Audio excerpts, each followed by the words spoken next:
राम राम सबको। कैसे हो आप लोग? आशा करती हूँ आप सब ठीक होंगे। तो आज मैं आपको मार्गशीर्ष मास की चौथ की कथा सुनाने जा रही हूँ और जो लोग व्रत करते हैं वो कृपया ध्यान से सुने। तो पार्वती जी ने गणेश जी से पूछा कि अगहन कृष्ण चतुर्थी संकटा कहलाती है। उस दिन किस गणेश जी की पूजा किस रीति से करनी चाहिए? गणेश जी ने उत्तर दिया कि हे हिमालय नंदिनी, अगहन में पूर्वोक्त रीति से गजानन नामक गणेश की पूजा करनी चाहिए। पूजन के बाद अर्घ देना चाहिए और दिन भर व्रत रहकर पूजन के बाद ब्राह्मण को भोजन कराकर जौ, तिल, चावल, चीनी, घृत का शाकला बनाकर हवन करावें तो वह अपने शत्रु को वशीभूत कर सकता है। इस संबंध में हम तुम्हें एक प्राचीन इतिहास सुनाते हैं। प्राचीन काल में त्रेता युग में दशरथ नामक एक प्रतापी राजा हो चुके हैं। वे राजा आखेट प्रिय थे। एक बार अनजाने में ही उन्होंने एक श्रवण कुमार नामक ब्राह्मण का आखेट में वध कर दिया। उस ब्राह्मण के अंधे माँ बाप ने राजा को श्राप दिया कि जिस प्रकार हम लोग पुत्र शोक में मर रहे हैं उसी भांति तुम्हारा भी पुत्र शोक में मरण होगा।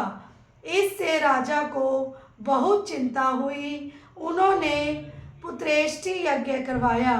फलस्वरूप जगदीश्वर राम ने चतुर्भुज रूप से अवतार लिया। भगवान लक्ष्मी जानकी के रूप में अवतरित हुई।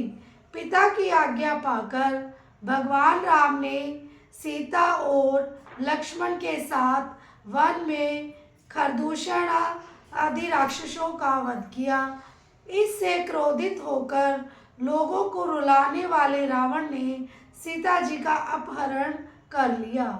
सीता जी के वियोग में भगवान रामचंद्र जी ने पंचवटी का त्याग कर दिया और ऋष्यमुख पर्वत पर पहुंचकर सुग्रीव के साथ मैत्री की। तत्पश्चात सीता जी की खोज में हनुमान आदि वानर तत्पर हुए। ढूंढते ढूंढते वानरों ने गिद्धराज संपाति को देखा।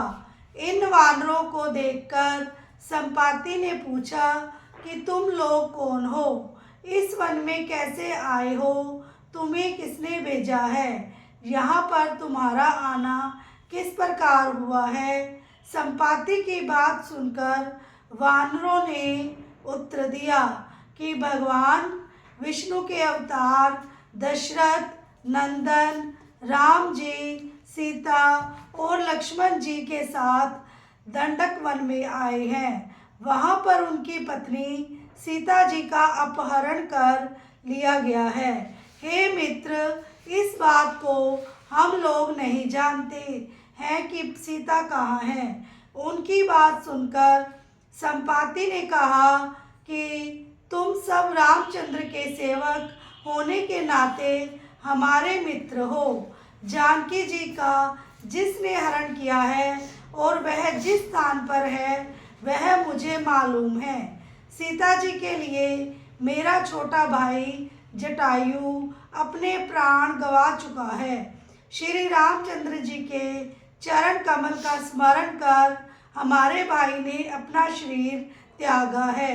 यहाँ से थोड़ी ही दूर पर समुद्र है और समुद्र के उस पार राक्षस नगरी है।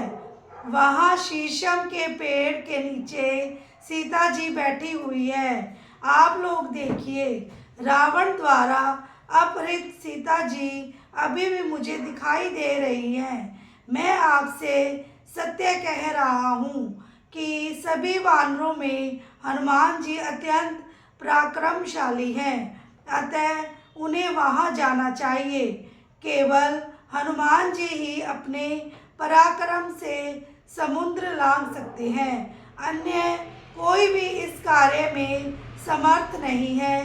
संपाति की बात सुनकर हनुमान जी ने पूछा कि हे संपाति, दुस्तर समुद्र को मैं किस प्रकार पार कर सकता हूँ। हमारे सब वानर उस पार जाने में असमर्थ हैं, तो मैं ही अकेला कैसे पार जा सकता हूँ। हनुमान जी की बात सुनकर संपाति ने उत्तर दिया कि हे मित्र, आप संकट नाशक गणेश चतुर्थी का व्रत कीजिए। उस व्रत के प्रभाव से आप समुद्र को क्षण मात्र में पार कर लेंगे। संपाति के आदेश से संकट चतुर्थी के उत्तम व्रत को हनुमान जी ने किया। हे देवी, इसके प्रभाव से क्षण भर में समुद्र को लांघ गए। इस लोक में इसके समान सुखदायक दूसरा कोई व्रत नहीं है। श्री कृष्ण जी कहते हैं कि महाराज युधिष्ठिर, आप भी इस व्रत को कीजिए।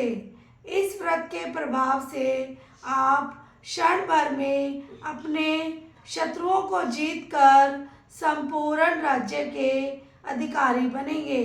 भगवान कृष्ण का वचन सुनकर युधिष्ठिर ने गणेश चतुर्थी का व्रत किया। इस व्रत के प्रभाव से वे अपने शत्रुओं को जीतकर राज्य के अधिकारी बन गए।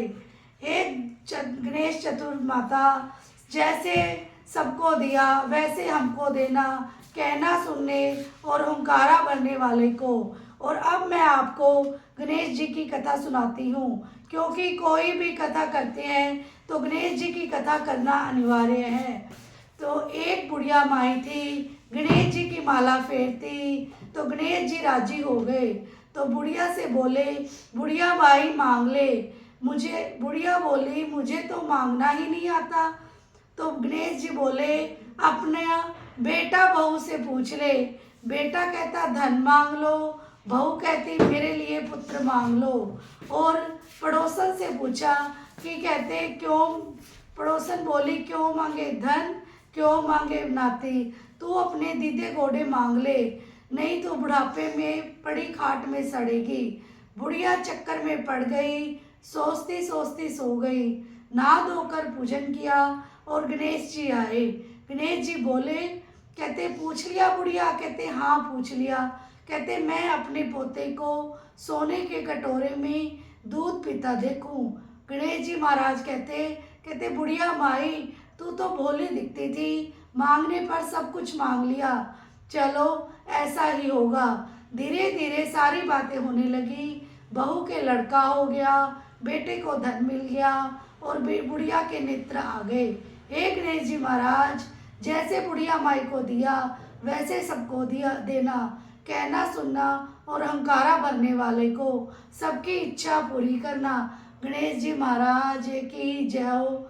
और आपको मेरी कथा कैसी लगी कमेंट में ज़रूर बताना, और वीडियो को लाइक शेयर और सब्सक्राइब ज़रूर करना जो भी चैनल पे नए हैं। और अगर अच्छा लगे तो एक शेयर ज़रूर कर देना। राधे राधे।